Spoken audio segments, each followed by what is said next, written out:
Paz do Senhor, irmãs. Bom, feliz hoje, né? Tô gravando a parte 2. Tô meio doentinho, recuperando ainda da cirurgia, mas glória a Deus, glória a Deus. Tô feliz que o vídeo 1 da verdade nua e crua, feita, amei, né? Sou suspeita a falar. Mas, pra mim, a parte 2 ainda tá melhor do que a parte 1.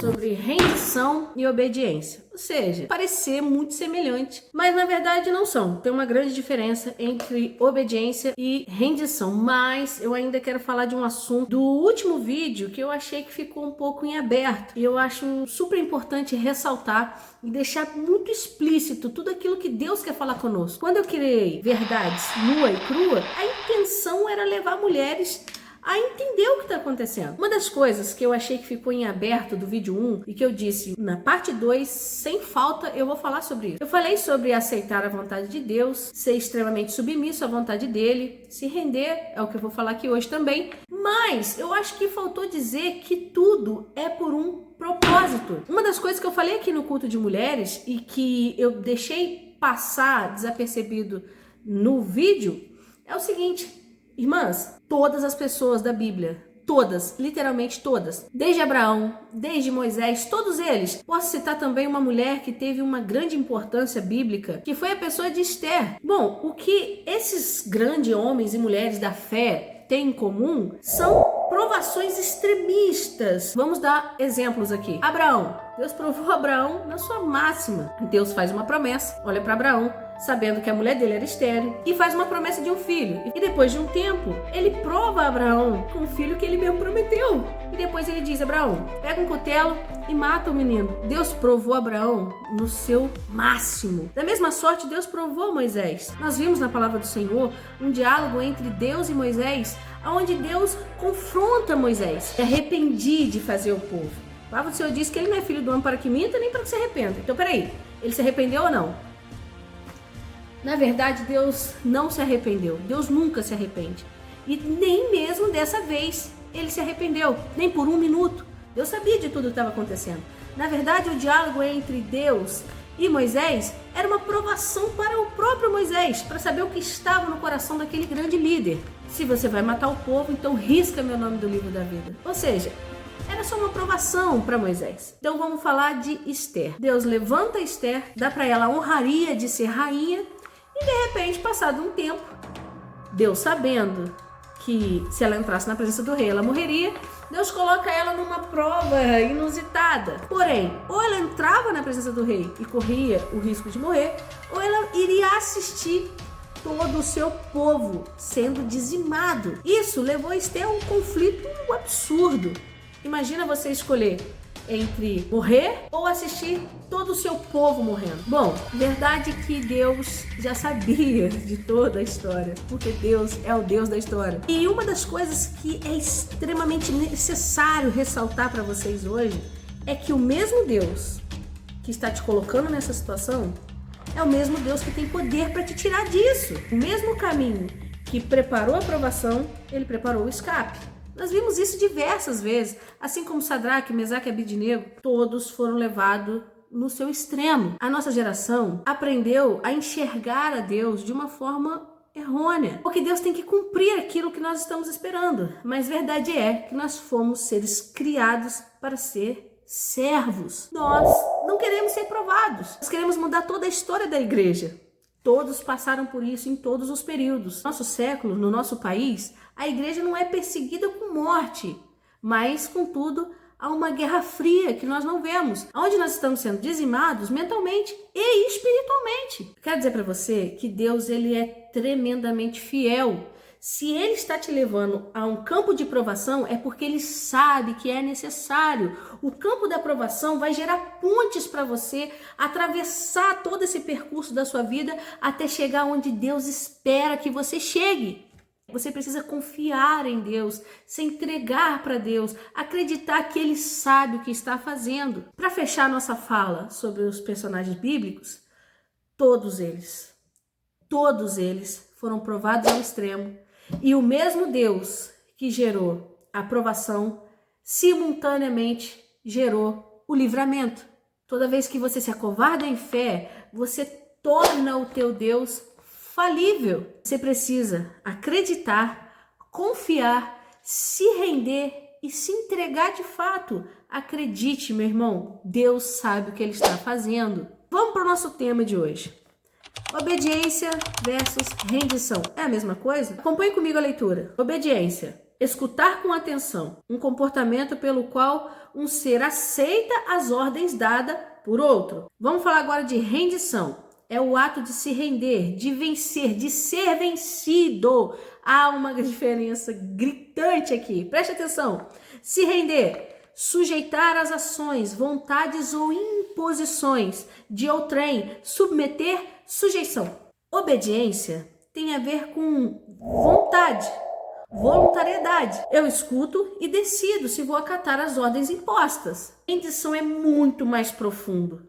Rendição é o mesmo que ser vencido, ou seja, você já não tem mais escolhas, você já não tem mais o seu eu, você simplesmente está vencido por alguém. E se render a Deus é ser vencido por Deus, é aceitar que Ele determine todas as coisas diante de você, todas as decisões, seja elas boas ou seja elas ruins. É perder para si mesmo, para que Ele vença em você. E toda vez que um cristão sai da obediência, que ele vai definir se acata ou não, e se torna rendido, ele sai de criatura para filho. Vamos dizer assim, de figurante para protagonista. Quando eu faço uma análise dos personagens bíblicos, eu fico assustada.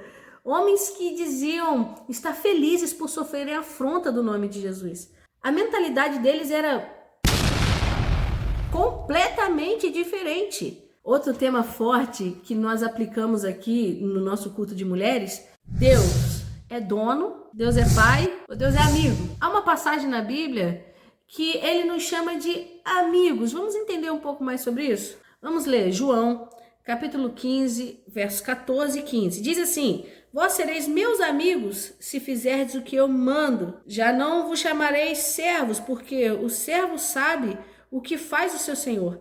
Mas tenho-vos chamado amigo, porque tudo quanto ouvi de meu Pai vos tenho feito conhecer. Uma ilustração aqui no dia do nosso culto. Expliquei para as nossas mulheres uma seguinte situação. Imagine comigo. Imagine uma mulher muito rica, dona de muitas propriedades, de mansões, e que ela contrata uma empregada. E suponhamos que agora ela passa a ser amiga dessa empregada. Amiga porque ela conta toda a vida dela para essa empregada. Quando ela vai viajar, ela convida a sua empregada para ir junto. Ela tem um convívio maravilhoso com a empregada dela. Porém, nós precisamos entender algo aqui. O fato dessa mulher confiar na sua empregada e contar a sua vida para ela de bom grado, tratando ela como amiga, não faz com que essa empregada seja isenta de todas as suas responsabilidades. Ela continua como empregada. Se todavia deixar de fazer aquilo que ela se propôs junto ao seu acordo trabalhístico, certo que essa mulher será cobrada. Da mesma sorte, é o que Jesus estava querendo dizer nessa palavra, no livro de João. Estava querendo dizer: eu já não chamo mais vocês de servo, porque vocês sabem tudo da minha vida. Mas isso não isenta a nossa qualidade de servos. Então vamos entender agora. Deus é pai ou Deus é dono? Quero ler para vocês aqui Romanos 14, 7 e 9, que diz assim: nós não somos donos de nós mesmos, de forma a vivermos ou morrermos segundo a nossa vontade ou vivência. Quer vivamos ou quer morramos, nós somos do Senhor. Dependemos da sua vontade. Quando morremos, iremos estar com o Senhor. Por isso, tanto na vida como na morte, pertencemos ao Senhor. Foi para isso mesmo que Cristo morreu e ressuscitou, para ser Senhor das nossas vidas, quer vivamos, quer morramos. Preste atenção numa coisa aqui, querido. Romanos 14, ele está dizendo: nós não somos donos de nós mesmos. E ele ainda diz mais: quer vivamos ou quer morramos, nós dependemos das decisões dele, da vontade dele. Romanos 9, do 1 ao 33, no início ele começa explicando que Israel eram filhos adotados de Deus. E nessa questão tem um cunho emocional. Deus está falando filho no cunho emocional. Se um homem vai num abrigo e adota diversas crianças, significa que ele passou a ser pai legítimo dessas crianças? Não, mas são filhos do coração. Nós vimos na leitura, nós não somos donos de nós mesmos, mas somos criatura dele. Ele sim decide o que ele quer fazer da vida de qualquer ser humano.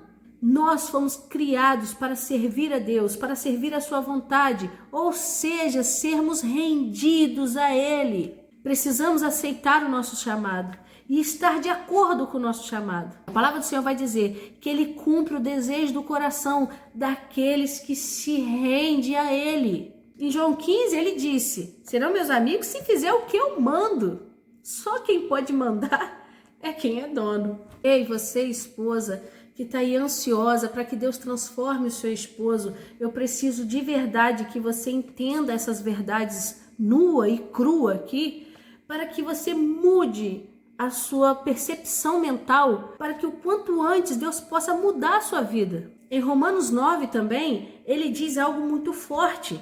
Lá no versículo 15, ele diz assim: terei misericórdia de quem eu quiser ter misericórdia. Entenda, minhas irmãs, Deus abre e fecha coração de pessoas. Deus é o regente da história. Se nós nos sujeitarmos a Ele, haverá sim misericórdia para nós. Mas se todavia relutarmos contra as decisões de Deus, vamos perecer e viver rodeando anos e anos dentro das nossas cadeias espirituais e mentais. No versículo 18, ele diz mais profundo ainda: portanto, Deus tem misericórdia de quem quer e endurece a quem Ele quer. Jesus não é um ser criado para te servir.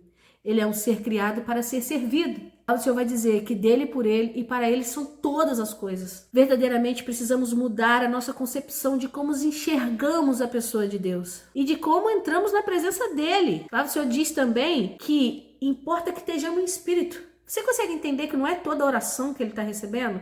Consegue entender que não é qualquer propósito, não é qualquer jejum? Talvez você está tendo uma busca falida e você precisa de transformação. Você precisa estar em espírito para que ele te receba em espírito. O livro de João 10, 27 ao 28, ele está dizendo: as minhas ovelhas ouvem a minha voz e eu a conheço e elas me seguem. 28, eu lhes dou a vida eterna e elas nunca perecerão, tampouco ninguém as poderá arrancar das minhas mãos. Sabe o que ele está dizendo? Que as ovelhas dele escutam a voz dele.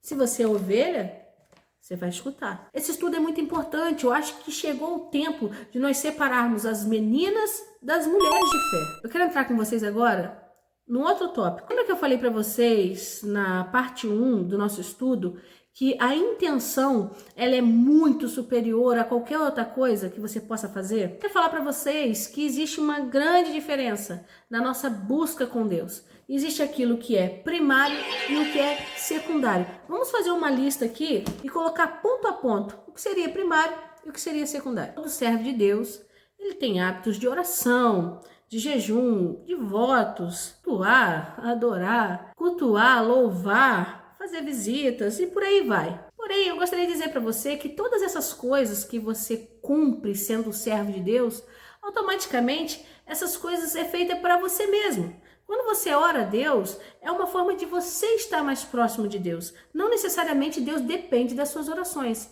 Mas existem outras coisas primárias que toca em Deus, te diferencia dos demais. Por exemplo, a intenção do seu coração. Falar a verdade, pedir perdão, reconhecimento das suas falhas, se humilhar, adoração com a alma, não ficar esperando aplausos, buscar a vontade de Deus e aceitar o sofrimento. Igreja do Senhor, entenda algo. Se todavia você é uma pessoa que só cumpre o que é secundário, automaticamente você está invalidando a sua busca com Deus. Você precisa cumprir o que é primário para que você possa validar a sua busca secundária, as suas orações, o seu jejum. Porque se você é uma pessoa que tem uma boa intenção no coração, que fala a verdade, que reconhece suas falhas, que se humilha, que sabe pedir perdão, automaticamente você vai entrar em espírito quando você for orar. Você estará em espírito quando fazer os seus votos. A palavra do Senhor diz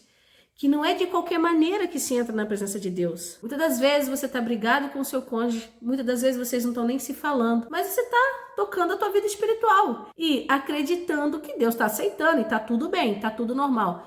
Acredite, não está. A palavra do Senhor diz que quando vocês estão divididos dentro de casa, Deus não aceita a oração. Meninas, eu quero convidar vocês a sair da inércia. Só cumprir a liturgia não basta. Nós precisamos ser cristãos de fato. Nós precisamos sair da inércia, se afundar na rendição em Deus. Ele diz que por meio das orações e súplicas, Jesus mesmo sendo filho, porque Jesus sim era filho, não adotivo, filho mesmo. Vamos fazer uma leitura de Salmos 37, o 3 e o 7.